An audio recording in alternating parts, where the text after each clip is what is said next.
బ్రహ్మపుత్ర నది భారతదేశంలోకి ఏ పర్వత శిఖరం వద్ద వంపు తిరిగి ప్రవేశిస్తుంది? ఏ. కాంచన్‌గంగా, బి. నందాదేవి, సి. నామ్చా పర్వత, డి. నంగ పర్బత్. ఆన్సర్ వచ్చేసి ఆప్షన్ సి నామ్చా పర్వత. బ్రహ్మపుత్ర నది తూర్పు దిశగా హిమాలయాలకు సమాంతరంగా ప్రవహిస్తుంది. అయితే అరుణాచల్ ప్రదేశ్ సరిహద్దుకు రాగానే నామ్చా పర్వత అనే ఎత్తైన పర్వత శిఖరం అడ్డుపడుతుంది. అక్కడ భౌగోళిక టెక్టోనిక్ ఒత్తిడి వల్ల హిమాలయాలు అకస్మాత్తుగా దక్షిణానికి వంగి ఉంటాయి. ఈ పర్వతాన్ని కోసుకుంటూ బ్రహ్మపుత్ర నది యూటర్న్ తీసుకొని లోతైన దిహంగ్ ఘాట్ ద్వారా భారతదేశంలోకి ప్రవహిస్తుంది.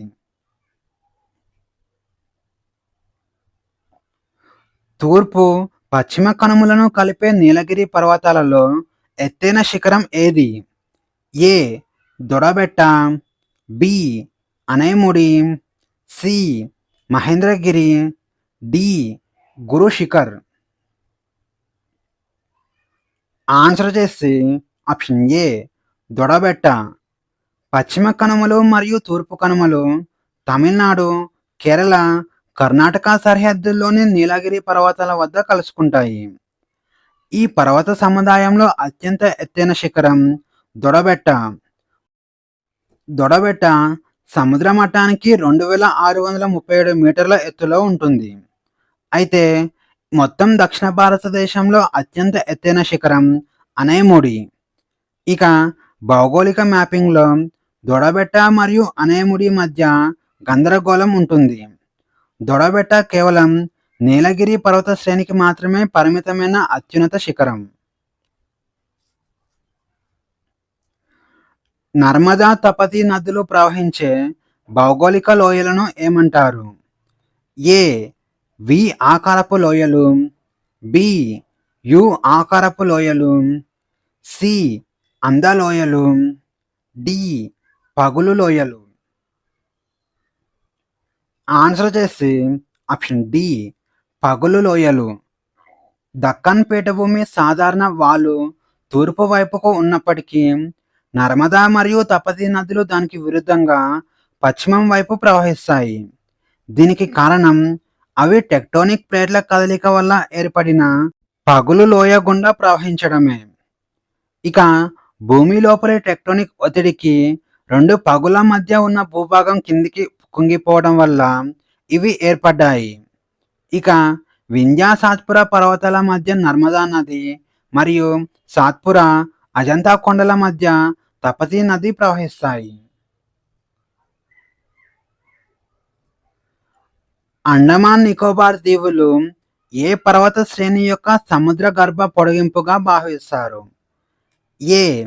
అరావళి శ్రేణులు, బి. Arakan యోమా, C. పశ్చిమ కనుమలు, డి. కారాకోరం శ్రేణి. ఆన్సర్ చేసి ఆప్షన్ బి అరాకాన్ యోమా.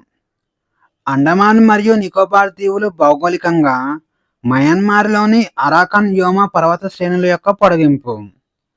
భారతీయ టెక్టోనిక్ పలక మయన్మార్ పలకతో ఢీకొట్టినప్పుడు ఏర్పడిన ముడత పర్వతాలు ఇవి. ఇక ఈ పర్వత శ్రేణి బంగాళాఖాతంలో సముద్రం అడుగున మునిగిపోయి కేవలం వాటి ఎత్తైన శిఖరాలు మాత్రమే నీటిపైకి వచ్చి దీవుల్లా కనిపిస్తాయి.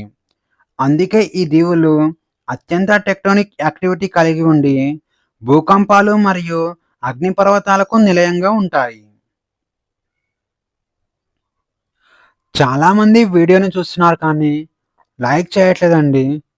ఈ వీడియోలోని కంటెంట్ మీకు యూజ్ అవుతుంది అనిపిస్తే ఖచ్చితంగా వీడియోని లైక్ చేయండి. అలాగే కాంపిటేటివ్ ఎగ్జామ్స్కి ప్రిపేర్ అవుతున్న మీ ఫ్రెండ్స్ అందరికీ షేర్ చేయండి.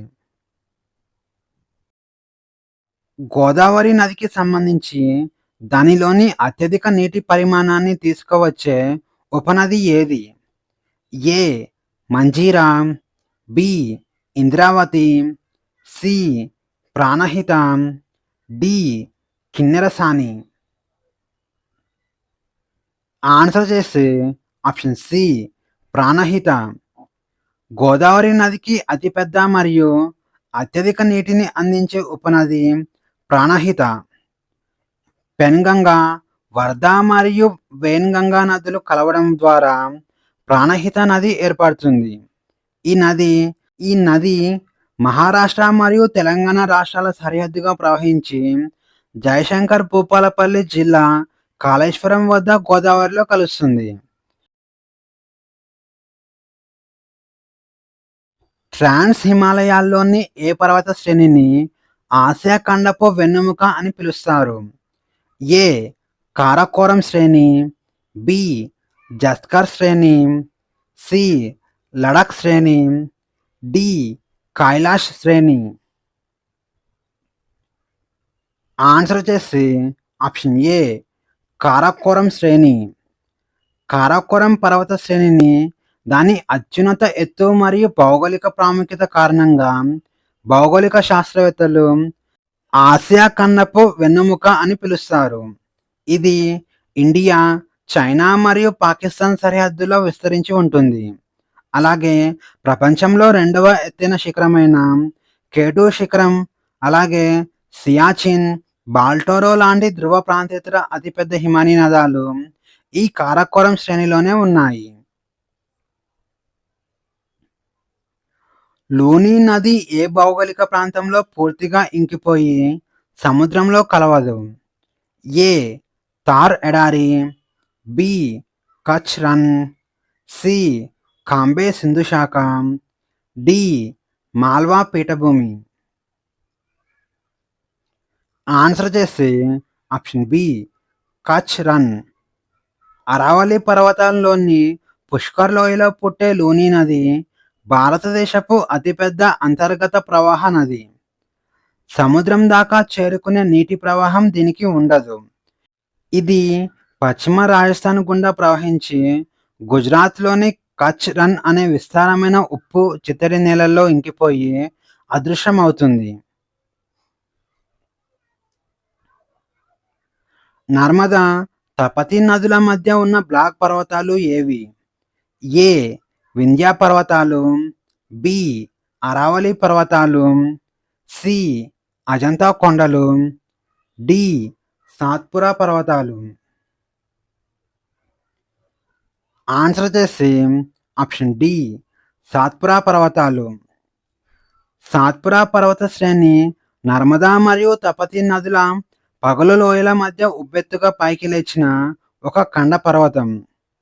టెక్టోనిక్ మార్పుల వల్ల ఇరువైపులా ఉన్న భూమి కుంగిపోవడంతో మధ్యలో స్థిరంగా మిగిలిపోయిన భూభాగం పర్వతంలా కనిపిస్తుంది. ఇక సాత్పురా పర్వతాల్లో అత్యంత ఎత్తైన శిఖరం ధూప్ఘర్. ఇది 1350 మీటర్ల ఎత్తులో ఉంటుంది.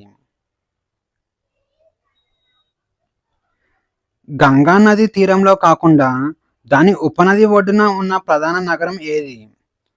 ఏ Delhi, B Patna, C Varanasi, D Kanpur. Answer చేసి ఆప్షన్ ఏ ఢిల్లీ. పాట్నా, వారణాసి, కాన్పూర్ ఈ 3 నగరాలు నేరుగా గంగా నది తీరం పైనే ఉన్నాయి. కానీ భారతదేశ రాజధాని అయిన ఢిల్లీ గంగా నది తీరంలో లేదు. ఇది గంగా నదికి అతిపెద్ద కుడివైపు ఉపనది అయిన యమునా నది తీరంలో ఉంది. ఇక యమునోత్రిలో పుట్టే యమున వందలాది కిలోమీటర్ల పాటు గంగకు సమాంతరంగా ప్రవహించి ఉత్తరప్రదేశ్లోని ప్రయాగ్రాజ్ వద్ద మాత్రమే గంగా నదిలో కలుస్తుంది. కాశ్మీర్ లోయ భౌగోళికంగా ఏ 2 పర్వత శ్రేణుల మధ్య విస్తరించి ఉంది? A Karakoram Ladakh, B Ladakh Zanskar, C greater హిమాలయాలు పీర్ పంజాల్, డి జస్కర్ ధౌలాధర్. ఆన్సర్ వచ్చేసి ఆప్షన్ సి గ్రేటర్ హిమాలయాలు పీర్ పంజాల్. భూతల స్వర్గంగా పిలువబడే కాశ్మీర్ లోయ ఒక భారీ టెక్టోనిక్ బేసిన్. దీనికి ఈశాన్య దిశలో మంచుతో కప్పబడిన గ్రేటర్ హిమాలయాలు సరిహద్దులుగా ఉండగా నైరుతి దిశలో లెస్సర్ హిమాలయాలకు చెందిన పీర్ పంజల్ శ్రేణి సరిహద్దుగా ఉంటుంది.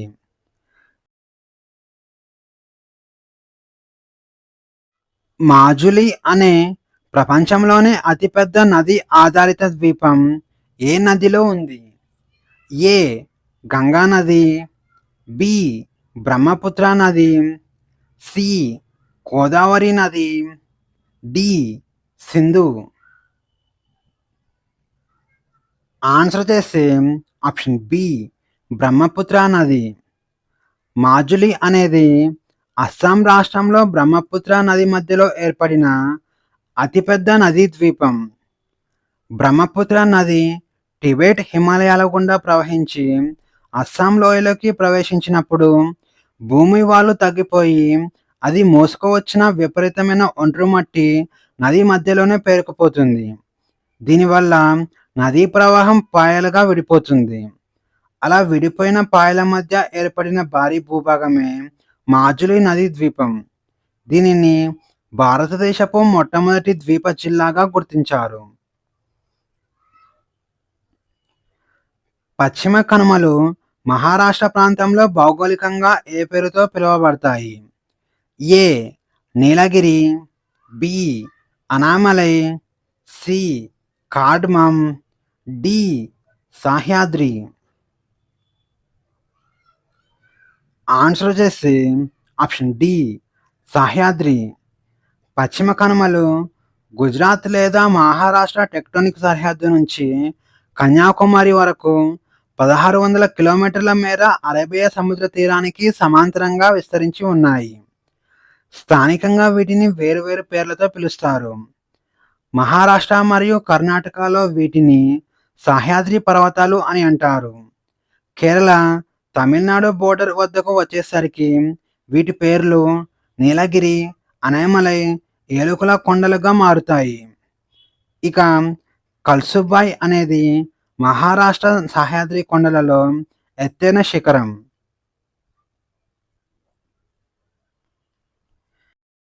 గంగా నది బంగ్లాదేశ్లోకి ప్రవేశించగానే దానిని ప్రధానంగా ఏ పేరుతో పిలుస్తారు? ఏ పద్మా నది, బి జమునా నది, సి మేఘనా నది, డి హుగ్లీ నది. ఆన్సర్ వచ్చేసి ఆప్షన్ ఏ పద్మా నది. గంగా నది వెస్ట్ బెంగాల్లోని ఫరక్కా బ్యారేజ్కు వద్దకు రాగానే 2 పాయలుగా విడిపోతుంది. ఒక పాయ హుగ్లీ నదిగా కలకత్తా మీదుగా వెళ్తుండగా ప్రధాన పాయ బంగ్లాదేశ్లోకి ప్రవేశిస్తుంది.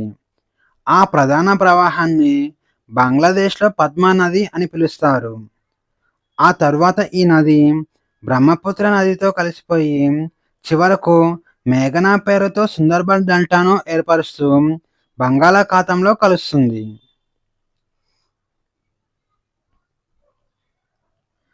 భారత ద్వీపకల్పంలోకెల్లా అత్యంత ఎత్తైన పర్వత శిఖరం ఏది? A Doddabetta, B Mahendragiri, C Makaladurga, D Anaimudi. Answer చేసి ఆప్షన్ డి అనైముడి. దక్షిణ భారతదేశంలో లేదా మొత్తం ద్వీపకల్ప పీఠభూమిలో అత్యంత ఎత్తైన శిఖరం అనైముడి. దీని ఎత్తు సముద్ర మట్టానికి 2695 మీటర్లు ఉంటుంది. ఇది కేరళ రాష్ట్రంలోని ఎర్నాకుళం మరియు ఇడుక్కి జిల్లాల సరిహద్దుల్లో పశ్చిమ కనుమల్లోని అనైమలై కొండల్లో ఉంటుంది. భౌగోళికంగా ఇది అనైముడి, పళని మరియు ఏలుకల కొండలు కలిసే ఒక టెక్టోనిక్ పర్వత ముడి. దీని తర్వాత 2వ స్థానంలో దొడబెట్ట ఉంటుంది. చంబల్ నది లోయలు ఏ రకమైన భౌగోళిక మట్టి కోతకు ప్రసిద్ధి చెందాయి? ఏ షీట్ కోత, బి గల్లీ కోత, సి విండ్ కోత, డి గ్లేసియల్ కోత. ఆన్సర్ చేసి ఆప్షన్ బి గల్లీ కోత. మధ్యప్రదేశ్, రాజస్థాన్ గుండా ప్రవహించే చంబల్ నది పరివాహక ప్రాంతం భౌగోళికంగా గల్లీ కోతకు ప్రపంచ స్థాయి ఉదాహరణగా చెప్పుకుంటారు. ఏటవాలుగా ఉన్న మృదువైన మట్టి గుండా వర్షపు నీరు తీవ్రంగా ప్రవహించి భూమిని లోతుగా కోసి కందకాలను ఏర్పరుస్తుంది. దీనివల్ల ఆ భూభాగం మొత్తం ఎగుడు దిగుడుగా మారి వ్యవసాయానికి ఏమాత్రం పనికి రాకుండా తయారయింది. పర్యావరణ పరిభాషలో ఈ ప్రాంతాన్ని బ్యాడ్‌ల్యాండ్ టోపోగ్రఫీ లేదా చంబల్ రావెన్స్ అని అంటారు. తూర్పు సరిహద్దుల్లోని పూర్వాంచల్ కొండలు ప్రధానంగా ఏ రకమైన శిలలతో ఏర్పడ్డాయి? ఏ. అగ్నిపర్వత లావా, బి. కఠినమైన గ్రానైట్, సి. అవక్షేపణ శిలలు, డి. సున్నపు రాయి. ఆన్సర్ వచ్చేసి ఆప్షన్ సి అవక్షేపణ శిలలు. ఈశాన్య భారతదేశంలో హిమాలయాల పొడిగింపు అయిన పూర్వాంచల్ పర్వత శ్రేణులలో గ్రేటర్ హిమాలయాల్లాగా కఠినమైన గ్రానైట్ కోర్ ఉండదు. ఇవి టెథిస్ సముద్రంలో మిలియన్ల సంవత్సరాలుగా పేరుకుపోయిన ఇసుక, బురదతో ఏర్పడిన ముడత పర్వతాలు. కాబట్టి ఇవి పూర్తిగా బలహీనమైన అవక్షేపణ శిలలతో నిర్మితమవుతాయి. ఇక భౌగోళికంగా బలహీనమైన ఈ శిలల వల్లనే ఈశాన్య రాష్ట్రాలలో కొండ చర్యలు విరిగిపడటం చాలా ఎక్కువగా సంభవిస్తుంది.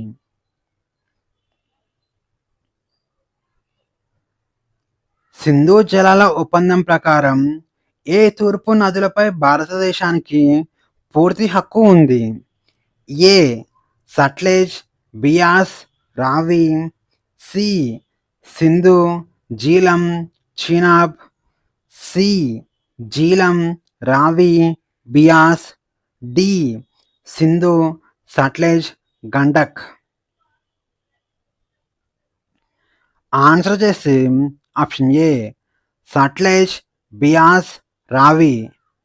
ప్రపంచ బ్యాంక్ మధ్యవర్తిత్వంతో 1960 సంవత్సరంలో ఇండియా, పాకిస్తాన్ మధ్య అంతర్జాతీయ జలాల పంపిణీ ఒప్పందం జరిగింది. దీని ప్రకారం సింధు నదీ వ్యవస్థను రెండుగా విభజించారు. తూర్పు నదులైన రావి, బియాస్, సట్లెజ్ జలాలపై 100% నియంత్రణ భారతదేశానికి ఇవ్వబడింది. అలాగే పశ్చిమ నదులైన సింధు, జీలం, చినాబ్ జలాలలో 80% నీరు పాకిస్తాన్కు, 20% ఇండియాకు కేటాయించబడింది. పాత ముడత పర్వతాలకు భారతదేశంలో ఉత్తమ ఉదాహరణ ఏది? ఏ. హిమాలయాలు, బి. అరావళి పర్వతాలు, సి. పశ్చిమ కనుమలు, డి. పూర్వాంచల్. ఆన్సర్ చేసి ఆప్షన్ బి అరావళి పర్వతాలు. పశ్చిమ భారతదేశంలోని అరావళి పర్వతాలు ప్రపంచంలోనే అత్యంత పురాతనమైన ముడత పర్వతాలకు ఉదాహరణ. ఇవి ప్రీ క్యాంబ్రియన్ యుగంలో అనగా హిమాలయాలు పుట్టడానికి మిలియన్ల సంవత్సరాల క్రితమే టెక్టోనిక్ ఫలకాల తాకిడి వల్ల ఏర్పడ్డాయి. వాతావరణ మార్పులు, శతాబ్దాల క్రమక్షయం వల్ల ఇవి అరిగిపోయి ఎత్తును కోల్పోయి ప్రస్తుతం కేవలం అవశేష పర్వతాలుగా మాత్రమే మిగిలిపోయాయి.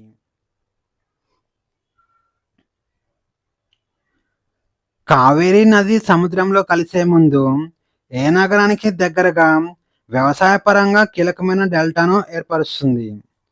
ఏ. Mangaluru, B. Chennai, C. Thanjavur, D. Visakhapatnam. Answer చేసి ఆప్షన్ సి తంజావూరు. కర్ణాటకలోని బ్రహ్మగిరి కొండల్లో పుట్టే కావేరీ నది తమిళనాడు గుండా తూర్పు వైపు ప్రవహిస్తూ బంగాళాఖాతంలో కలుస్తుంది. సముద్రంలో కలిసే ముందు ఇది అనేక పాయలుగా విడిపోయి తంజావూరు మరియు తిరుచిరాపల్లి జిల్లాల్లో తీరంలో ఒక విశాలమైన మరియు అత్యంత సారవంతమైన డెల్టాను ఏర్పరుస్తుంది.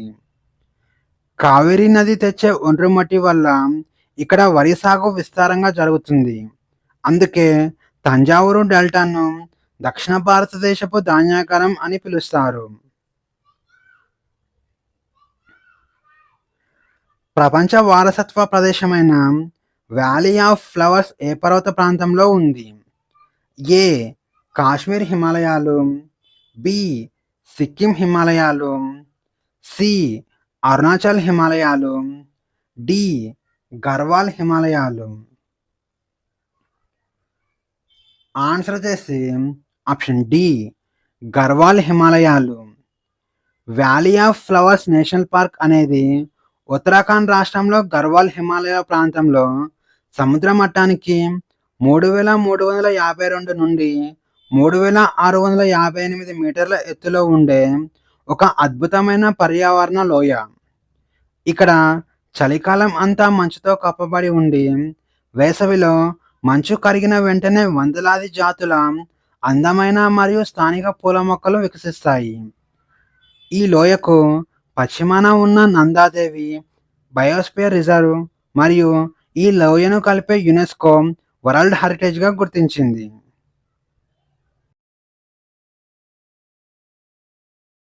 హిమాలయాల పాదాల వద్ద బాబర్ ప్రాంతంలో నదులు ఉపరితలంపై కనిపించకుండా ఎందుకు అదృశ్యమవుతాయి?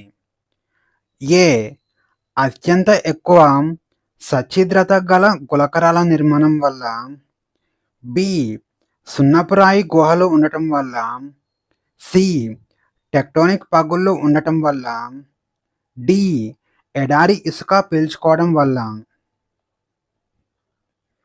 ఆన్సర్ వచ్చేసి ఆప్షన్ ఏ అత్యంత ఎక్కువ సచ్ఛిద్రత గల గులకరాల నిర్మాణం వల్ల. పర్వతాల నుండి వేగంగా కిందకు దిగే నదులు శివాలిక్ పాదాల వద్దకు రాగానే తమ వెంట తెచ్చిన పెద్ద పెద్ద బండరాళ్ళు గులకరాలను వదిలేస్తాయి. ఈ గులకరాల ప్రాంతాన్ని బాబర్ అంటారు. ఈ రాళ్ళ మధ్య ఖాళీ స్థలం ఎక్కువగా ఉండటం వల్ల నదీ నీరు ఆ రాళ్ళ కిందగా ప్రవహిస్తుంది తప్ప పైకి కనిపించదు.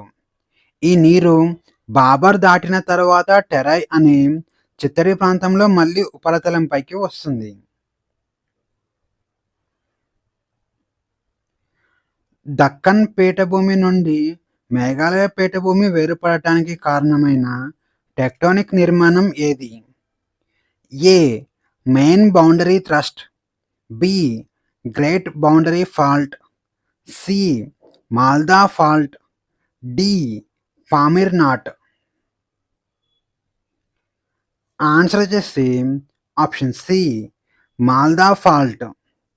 మేఘాలయ పీఠభూమి హిమాలయాలలో భాగం కాదు. అది దక్కన్ పీఠభూమికి తూర్పు వైపున ఉన్న పొడిగింపు మాత్రమే. భారతీయ టెక్టోనిక్ పలక ఈశాన్యం వైపు కదులుతున్నప్పుడు ఏర్పడిన తీవ్రమైన ఒత్తిడి వల్ల జార్ఖండ్లోని రాజ్మహల్ కొండలకు మరియు మేఘాలయలోని గారో కొండలకు మధ్య భారీగా కుంగిపోయిన ఒక పగులు ఏర్పడింది. దీనినే మాల్దా ఫాల్ట్ అంటారు. గంగా, బ్రహ్మపుత్ర నదులు తెచ్చిన మట్టితో ఈ ఫాల్ట్ పూడిపోయి ప్రస్తుత బంగ్లాదేశ్ మైదానం ఏర్పడింది.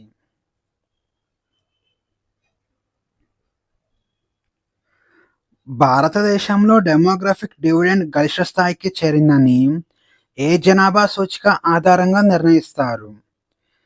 ఏ జనన రేటు పెరగటం, బి వృద్ధుల జనాభా స్తంభించడం, సి అక్షరాస్యత 100% చేరడం, డి డిపెండెన్సీ రేషియో కనిష్ట స్థాయికి పడిపోవడం.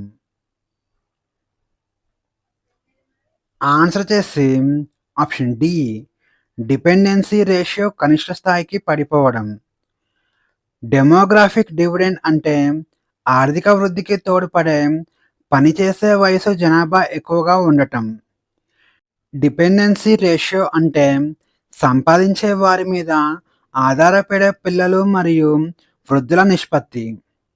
జననాలు తగ్గడం వల్ల పిల్లలు సంఖ్య తగ్గి సంపాదించే యువత సంఖ్య గరిష్టంగా ఉన్నప్పుడు ఈ డిపెండెన్సీ రేషియో కనిష్ట స్థాయికి పడిపోతుంది.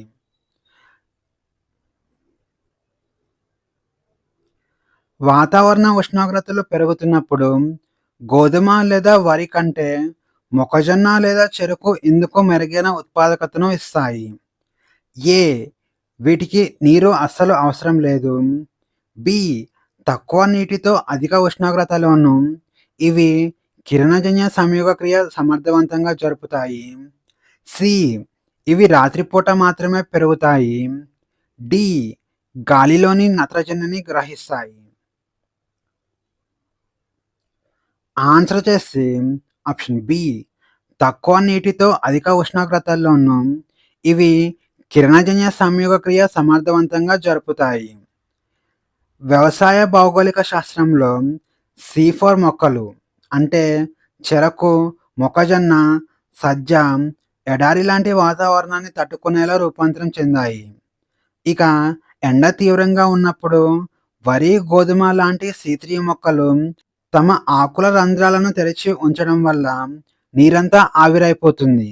కానీ C4 మొక్కలు స్టొమాటా మూసేసి కూడా కణాల లోపల నిల్వ చేసుకునే కార్బన్‌తో కిరణజన్య సంయోగ క్రియ జరుపుతాయి.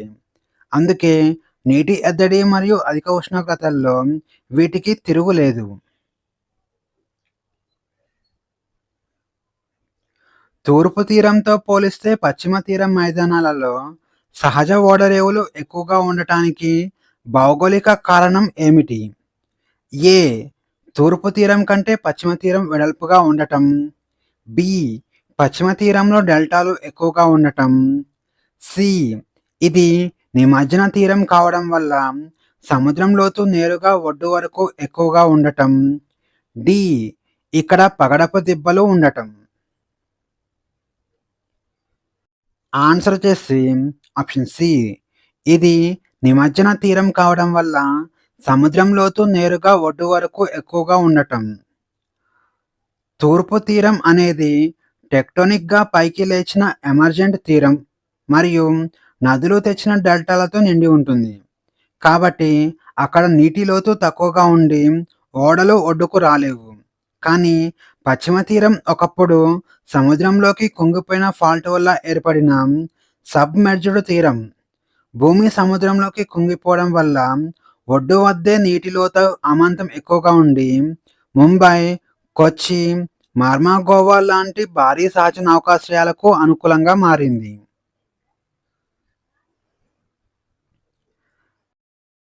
తేయాకు మరియు కాఫీ తోటలను మైదానాల్లో కాకుండా ఏటవాలు కొండలపైన ఎందుకు సాగు చేస్తారు? ఏ. వేర్ల వద్ద నీరు నిలిస్తే కుళ్ళిపోతాయి కాబట్టి. బి. మైదానాల్లో ఆక్సిజన్ అందదు కాబట్టి. సి. చల్లటి గాలులను అడ్డుకోవడానికి. డి. పర్వతాలపై ఎరువులు అవసరం లేదు కాబట్టి. ఆన్సర్ వచ్చేసి ఆప్షన్ ఏ. వేర్ల వద్ద నీరు నిలిస్తే కుళ్ళిపోతాయి కాబట్టి. టీ మరియు కాఫీ పంటలకు విపరీతమైన వర్షపాతం అవసరం. సంవత్సరానికి 150 నుంచి 250 సెంటీమీటర్ల వరకు వర్షపాతం అవసరం అవుతుంది. కానీ ఆ వర్షపు నీరు మొక్క మొదట్లో లేదా వేర్ల వద్ద కనీసం కొన్ని గంటల పాటు నిలిచిన వేర్లు వెంటనే కుళ్ళిపోయి మొక్క చనిపోతుంది. ఏటవాలు కొండల మీద సాగు చేయడం వల్ల వర్షం పడిన వెంటనే నీరు కిందకు జారిపోతుంది. నీరు అందుతుంది కానీ వీటి యొక్క నిల్వ ఉండదు. గ్రామీణ ప్రాంతాల నుంచి పట్టణాలకు జరిగే వలసల వల్ల పట్టణాల డెమోగ్రఫిక్ స్ట్రక్చర్లో వచ్చే అత్యంత స్పష్టమైన మార్పు ఏమిటి? ఏ. స్త్రీల సంఖ్య అమాంతంగా పెరగటం. బి. ఉపాధి కోసం పురుషులు మాత్రమే రావడంతో పట్టణాల్లో లింగ నిష్పత్తి దారుణంగా పడిపోవడం. సి. పిల్లల సంఖ్య పెరగటం. డి. వృద్ధుల జనాభా పెరగటం. ఆన్సర్ వచ్చేసి ఆప్షన్ బి. ఉపాధి కోసం పురుషులు మాత్రమే రావడంతో పట్టణాల్లో లింగ నిష్పత్తి దారుణంగా పడిపోవడం. భారతదేశంలో గ్రామీణ పట్టణ వలసలు ప్రధానంగా ఆర్థిక లేదా ఉపాధి కారణాల వల్ల జరుగుతాయి. ముఖ్యంగా బీహార్, ఉత్తరప్రదేశ్ లాంటి రాష్ట్రాల నుంచి యువకులు, పురుషులు తమ కుటుంబాలను గ్రామాల్లోనే వదిలేసి ముంబై, ఢిల్లీ వంటి ప్రాంతాలకు వలస వస్తారు. దీనివల్ల గ్రామాల్లో వృద్ధులు, స్త్రీలు మిగిలిపోతారు. పట్టణాల్లో మాత్రం పురుషుల జనాభా విపరీతంగా పెరిగిపోయి లింగ నిష్పత్తి అమాంతం పడిపోతుంది. బంగాళాఖాతంలో ఉన్న అండమాన్ మరియు నికోబార్ దీవులు భౌగోళికంగా ఏ పర్వత శ్రేణి యొక్క సముద్ర గర్భ పొడిగింపు? ఏ పశ్చిమ కనుమలు, బి శివాలిక్ కొండలు, సి అరావళి శ్రేణులు, డి మయన్మార్లోని అరాకాన్ వ్యోమ. ఆన్సర్ వచ్చేసి ఆప్షన్ డి మయన్మార్లోని అరాకాన్ వ్యోమ. టెక్టోనిక్ ఫలకాల సిద్ధాంతం ప్రకారం హిమాలయాలు తూర్పు వైపుకు వెళ్ళి మయన్మార్లోకి ప్రవేశిస్తాయి. అక్కడ వీటిని అరాకాన్ వ్యోమ అంటారు. ఈ ముడత పర్వత శ్రేణి దక్షిణంగా సాగి బంగాళాఖాతం నీటి అడుగున మునిగిపోయింది. నీటి అడుగున ఉన్న ఈ పర్వతాల యొక్క అత్యంత ఎత్తైన శిఖరాలే నీటిపైకి తేలికగా కనిపిస్తాయి. అవే అండమాన్ నికోబార్ దీవులు. ఇవి కోరల్ దీవులు కావు. ఇవి టెక్టోనిక్ ముడత దీవులు. వ్యవసాయంలో పంట మార్పిడి చేస్తున్నప్పుడు రెండు ప్రధాన పంటల మధ్య పప్పు ధాన్యాలను ఎందుకు తప్పనిసరిగా వేస్తారు? ఏ నీటిని అధికంగా పీల్చుకుంటాయి కాబట్టి, బి వాతావరణంలోని నత్రజనిని నేలలో స్థిరీకరించి మట్టి సారాన్ని సహజంగా పెంచుతాయి కాబట్టి, సి కలుపు మొక్కలను నాశనం చేస్తాయి, డి ఎండను తట్టుకుంటాయి. ఆన్సర్ చేసి ఆప్షన్ బి వాతావరణంలోని నత్రజనిని నేలలో స్థిరీకరించి మట్టి సారాన్ని సహజంగా పెంచుతాయి కాబట్టి. వరి, గోధుమ లాంటి ప్రధాన పంటలు నేలలోని నత్రజనిని విపరీతంగా పీల్చేసుకుంటాయి.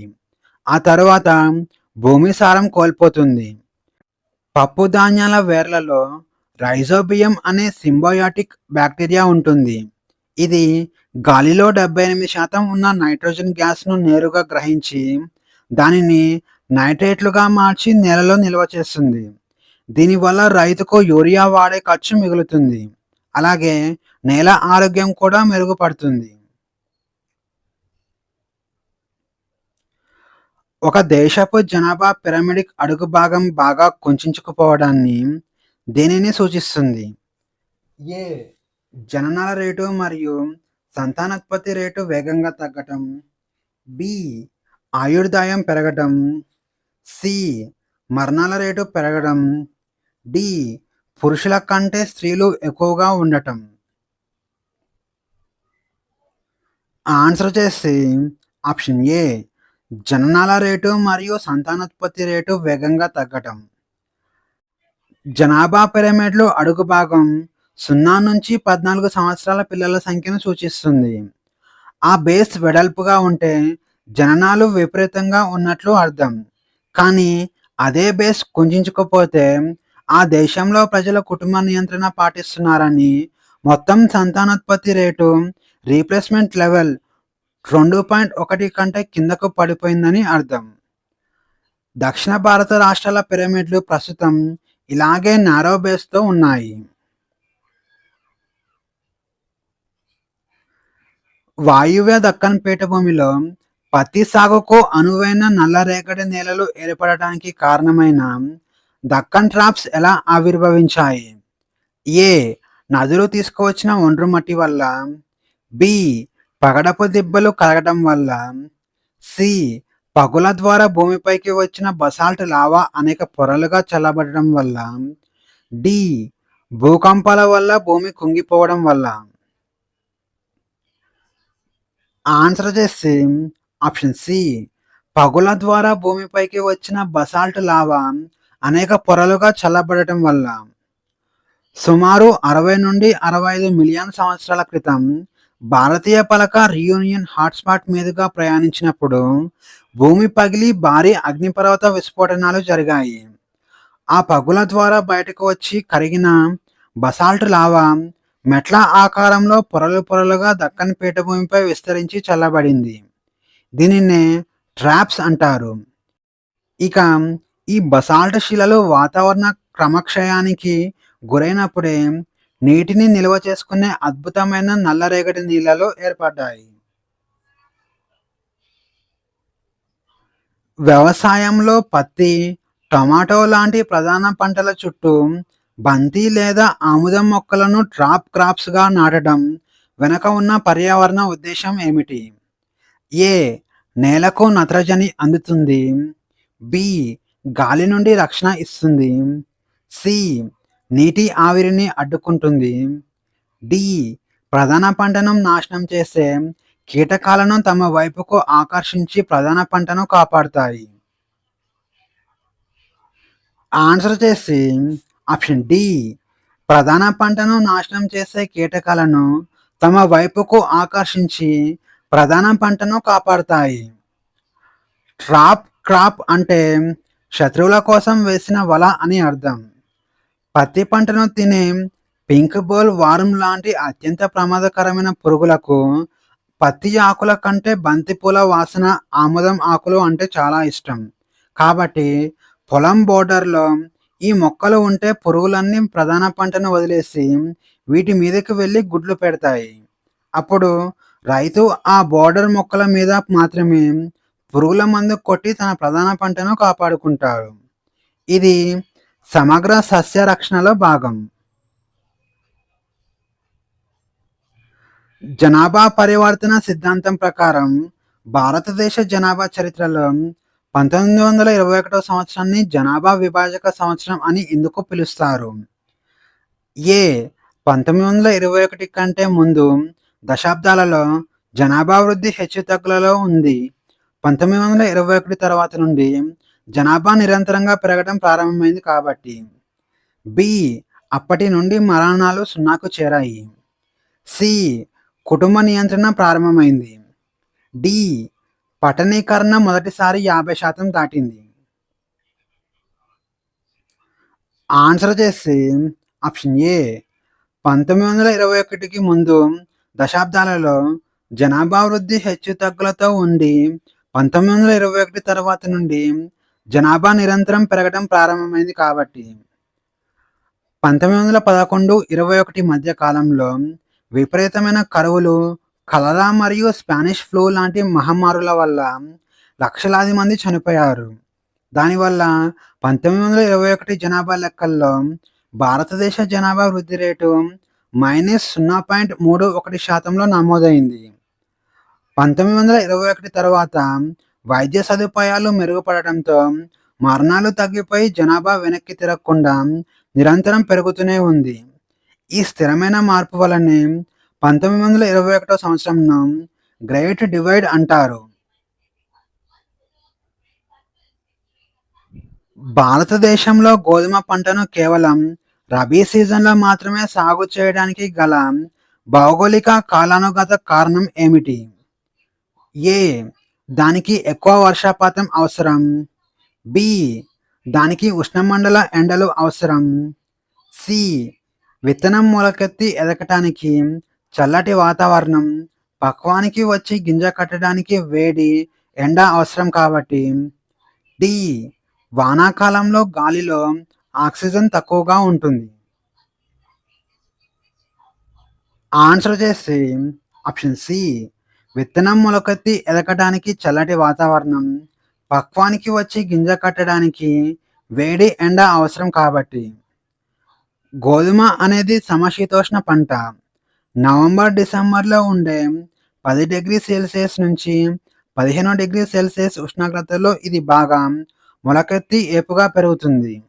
కానీ మార్చ్-ఏప్రిల్ నాటికి ఇది కోతకు వచ్చే సమయంలో పగటి సమయం ఎక్కువగా ఉండాలి మరియు ఉష్ణోగ్రత 20°C నుంచి 25°Cకు పెరగాలి.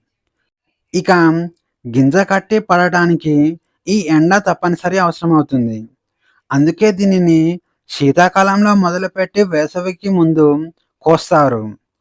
ఖరీఫ్లో వేస్తే వర్షాల వల్ల వేర్లు కుళ్ళిపోతాయి, సరైన ఉష్ణోగ్రత చక్రం దొరకదు. పశ్చిమ కనుమలు ఒకే గోడలా ఉండగా దానికి భిన్నంగా తూర్పు కనుమలు ముక్కలు ముక్కలుగా నిరంతరాయంగా ఎందుకు ఉండవు?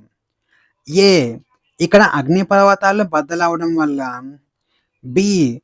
తూర్పు ప్రవహించే ద్వీపకల్ప నదులు ఈ పర్వతాలను కోయడం వల్ల. సి.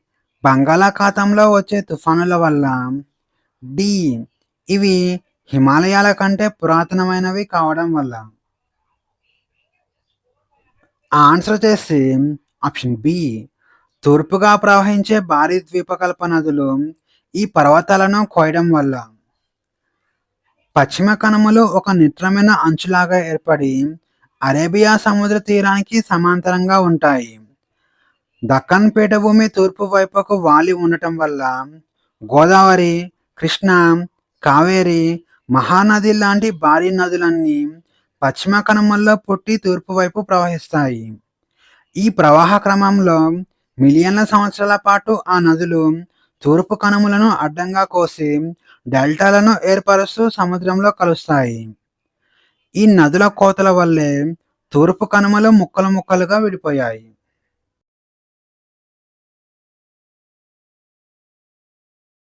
భారతీయ సెన్సస్ నిర్వచనం ప్రకారం ఒక వ్యక్తిని ప్రధాన కార్మికుడుగా వర్గీకరించాలంటే ఆ వ్యక్తి సంవత్సరంలో ఎన్ని రోజులు ఆర్థిక ఉపాధి పొంది ఉండాలి? ఏ 100 రోజులు, బి 90 రోజులు, సి 120 రోజులు, డి 183 రోజులు. ఆన్సర్ వచ్చేసి ఆప్షన్ డి 183 రోజులు. జనాభా లెక్కల డైరెక్టరేట్ శ్రామికులను రెండుగా విభజించింది.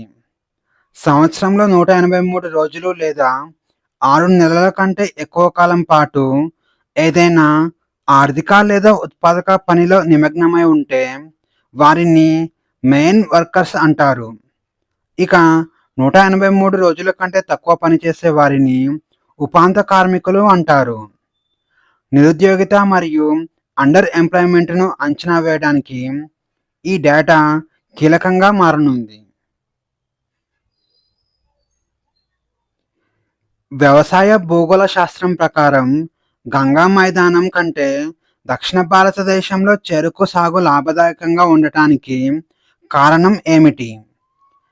ఏ ఎరువుల వాడకం అధికంగా ఉండటం, బి ఉష్ణమండల సముద్ర తీర వాతావరణం వల్ల చలికాలంలో మంచు లేకపోవడం మరియు సుదీర్ఘమైన క్రషింగ్ సీజన్ ఉండటం, సి ఎర్ర నేలలు అనుకూలంగా ఉండటం, డి కాలువల ఇరిగేషన్ లేకపోవడం.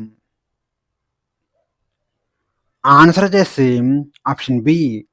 ఉష్ణమండల సముద్ర తీర వాతావరణం వల్ల చలికాలంలో మంచు లేకపోవడం మరియు సుదీర్ఘమైన క్రషింగ్ సీజన్ ఉండటం. చెరకు అనేది పూర్తిగా ఉష్ణమండల పంట. ఉత్తర భారతదేశంలోని శీతాకాలంలో విపరీతమైన చలి ఫ్రాస్ట్ ఏర్పడుతుంది.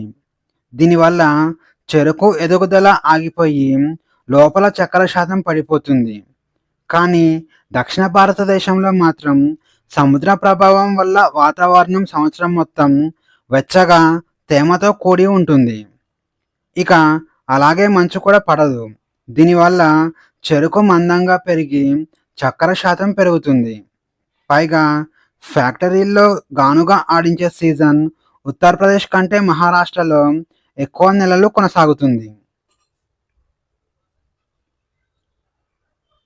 2011 జనాభా లెక్కల ప్రకారం భౌగోళికంగా గిరిజన జనాభా అధికారికంగా పూర్తిగా 0% నమోదైన రాష్ట్రాలు లేదా కేంద్రపాలిత ప్రాంతాల సమూహం ఏది?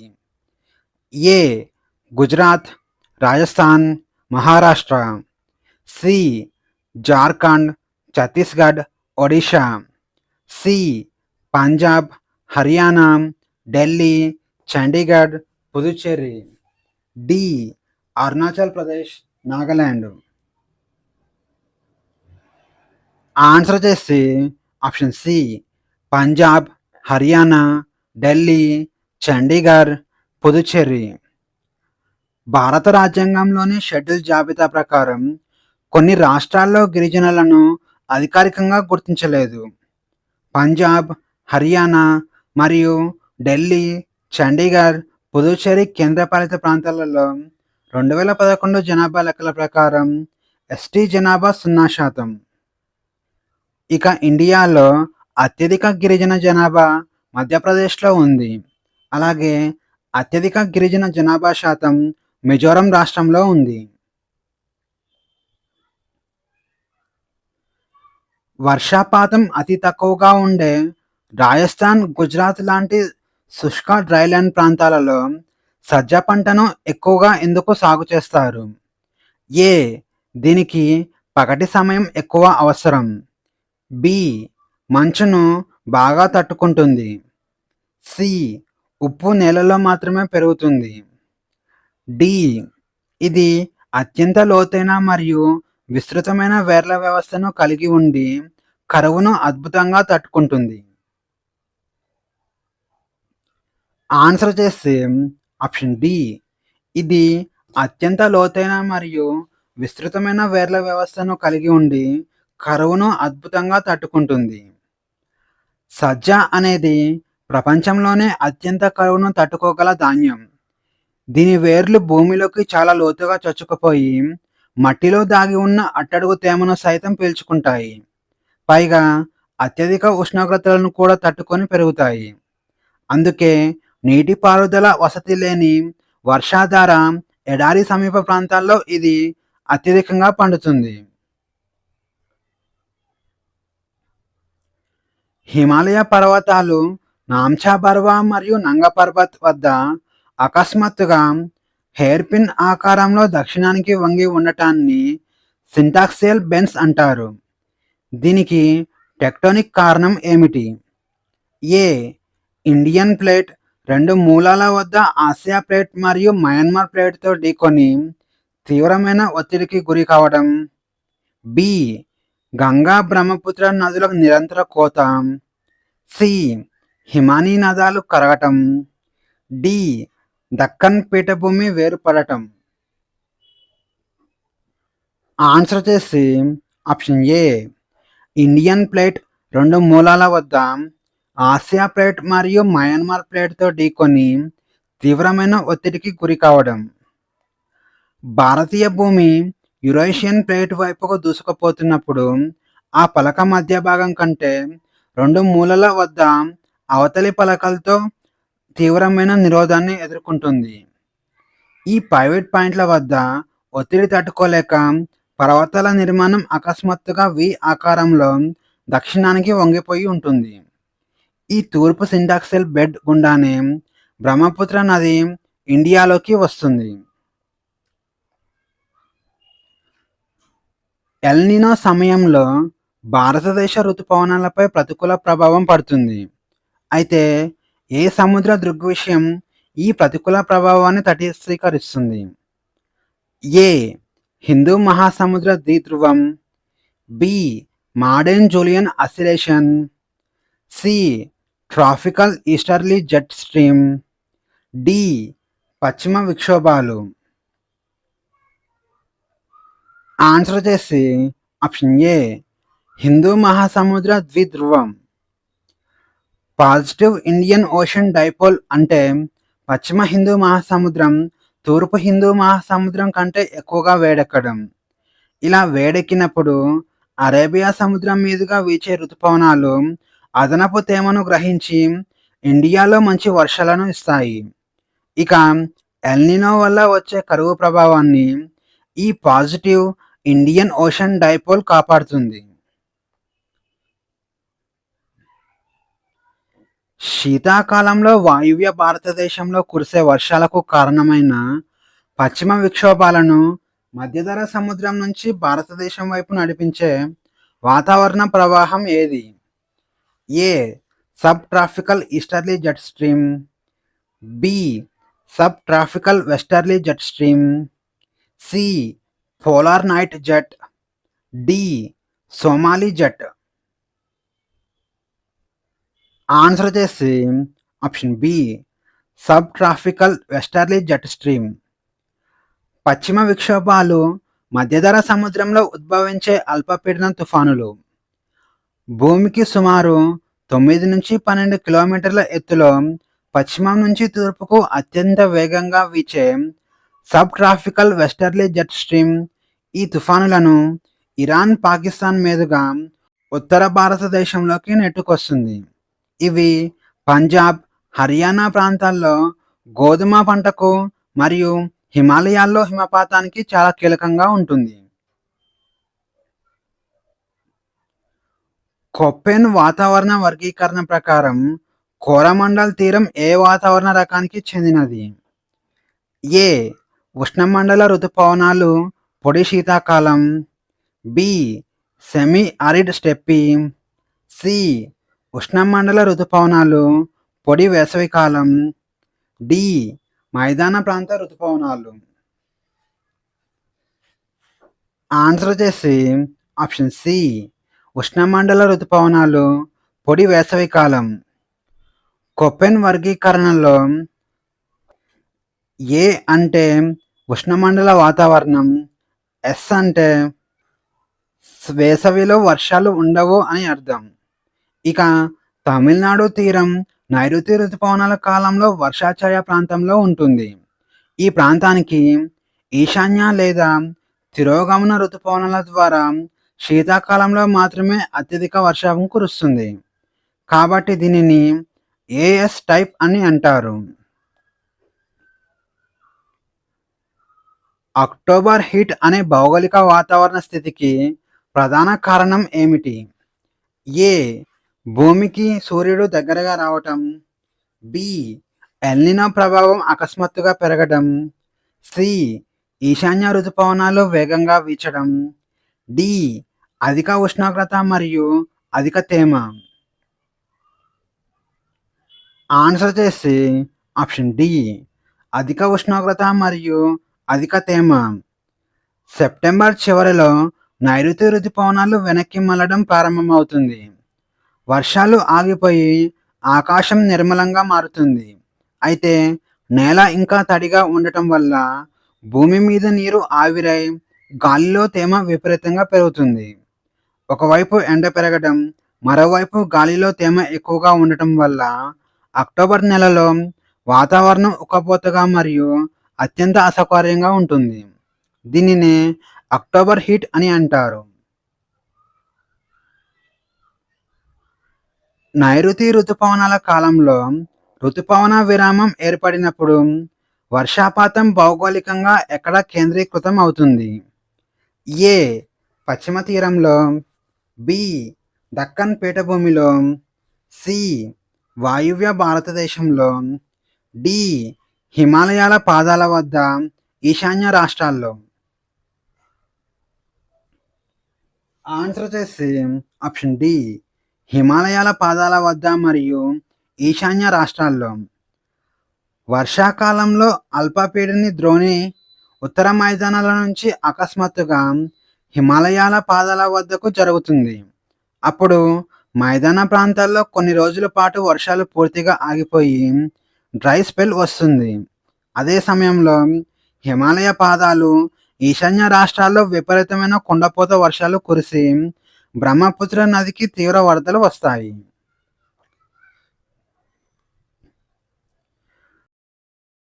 భూమధ్య రేఖ వద్ద సముద్ర ఉష్ణోగ్రతలు ఎక్కువగా ఉన్నప్పటికీ అక్కడ ఉష్ణమండల తుఫానులు ఎందుకు ఏర్పడవు? ఏ అక్కడ సముద్రం లోతు ఎక్కువగా ఉండటం వల్ల, బి కొరియాలిసిస్ ప్రభావం శూన్యం కావడం వల్ల, సి ట్రేడ్ విండ్స్ వేగంగా వీచడం వల్ల, డి జెట్ స్ట్రీమ్స్ అడ్డుకోవడం వల్ల. ఆన్సర్ వచ్చేసి ఆప్షన్ బి కొరియాలిసిస్ ప్రభావం శూన్యం కావడం వల్ల. తుఫాను ఏర్పడటానికి అల్పపీడనంతో పాటు గాలి గుండ్రంగా తిరగడం చాలా అవసరం. భూమి తన చుట్టూ తాను తిరగడం వల్ల గాలి వంగి ప్రయాణించేలా చేసే శక్తిని కొరియాలిసిస్ ఫోర్స్ అంటారు. ఇది ధృవాల వద్ద గరిష్టంగా ఉండి భూమధ్య రేఖ వద్ద శూన్యం అవుతుంది. అలాగే దీనికి తిప్పే శక్తి లేకపోవడం వల్ల భూమధ్య రేఖ వద్ద గాలి నేరుగా పైకి లేస్తుంది కానీ గుండ్రంగా తిరిగి తుఫానుగా మారదు. మ్యాంగో షవర్స్ అని పిలువబడే ఋతుపవన పూర్వ జల్లులు ప్రధానంగా ఏ రాష్ట్రాల్లో కురుస్తాయి? ఏ పశ్చిమ బెంగాల్ మరియు అస్సాం, బి ఉత్తరప్రదేశ్ మరియు బీహార్, సి కేరళ మరియు కర్ణాటక, డి గుజరాత్ మరియు రాజస్థాన్. ఆన్సర్ వచ్చేసి ఆప్షన్ సి కేరళ మరియు కర్ణాటక. వేసవికాలం చివర్లో ఉరుములు మెరుపులతో కూడిన ప్రీ మాన్సూన్ వర్షాలు కురుస్తాయి. ఇవి కేరళ, కర్ణాటక తీర ప్రాంతాల్లో పండే మామిడికాయలు త్వరగా పక్వానికి రావడానికి సహాయపడతాయి. కాబట్టి వీటిని మ్యాంగో షవర్స్ అని అంటారు.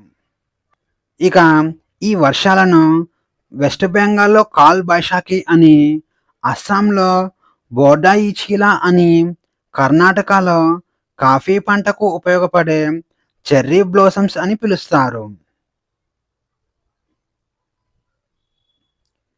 మడ అడవులలో పెరిగే మొక్కల వేర్లు భూమి గురుత్వాకర్షణకు వ్యతిరేకంగా పైకి పెరగటానికి కారణం ఏమిటి? ఏ. బురదలో ఆక్సిజన్ లేకపోవడం వల్ల శ్వాస తీసుకోవడానికి. బి. సూర్యరశ్మిని నేరుగా గ్రహించడానికి. సి. సముద్ర అలల నుంచి రక్షణ పొందటానికి. డి. ఉప్పును ఆకుల ద్వారా బయటికి పంపడానికి. ఆన్సర్ చేసి ఆప్షన్ ఏ, బురదలో ఆక్సిజన్ లేకపోవడం వల్ల శ్వాస తీసుకోవడానికి.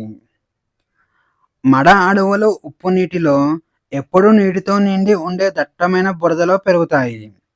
ఈ బురదలో మొక్క బతకడానికి అవసరమైన ఆక్సిజన్ దొరకదు. కాబట్టి ఆ చెట్ల వేర్లు భూమి లోపలికి కాకుండా భూమిపైకి చువ్వల్లాగా పెరుగుతాయి. వాటిపైన ఉండే సూక్ష్మ రంధ్రాల ద్వారా అవి గాలిలో ఉన్న ఆక్సిజన్ను పీల్చుకుంటాయి. వీటిని న్యూమాటోఫోర్స్ అని అంటారు. షోలా అడవులు అనేవి ఏ రకమైన వృక్ష సంపదకు అద్భుతమైన ఉదాహరణ? ఏ. సముద్ర తీర ప్రాంత మడ అడవులు. బి. ఎడారి కాక్టస్ అడవులు. సి. హిమాలయ ఆల్పైన్స్ అడవులు. డి. దక్షిణ భారతదేశ పర్వతాలలోని ఉష్ణమండల మౌంటైన్ అడవులు.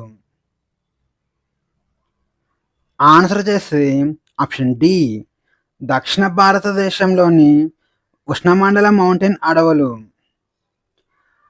పశ్చిమ కనుమలలోని నీలగిరి, అనామలై, పళని కొండలలో సముద్ర మట్టానికి 1500 మీటర్లకు పైన ముడతలు పడిన లోయలలో మాత్రమే దట్టంగా పెరిగే ఉష్ణమండల మౌంటైన్ అడవులనే స్థానికంగా షోలా అడవులు అంటారు.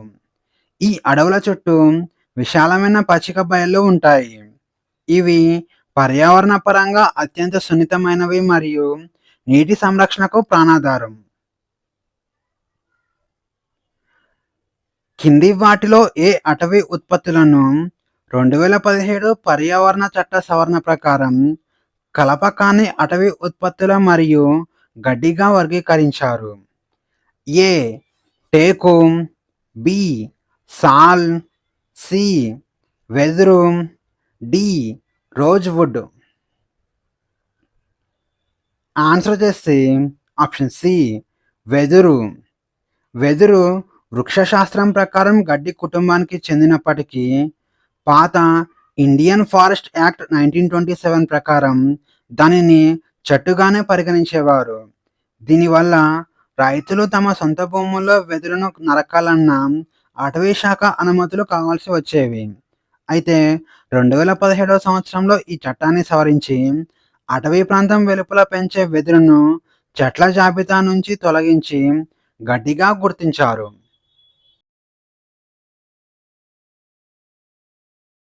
ఇక ఈ వీడియోలోని కంటెంట్ మీకు నచ్చినట్లయితే లైక్ చేయండి, షేర్ చేయండి, అలాగే సబ్స్క్రైబ్ చేసుకోవడం మర్చిపోకండి.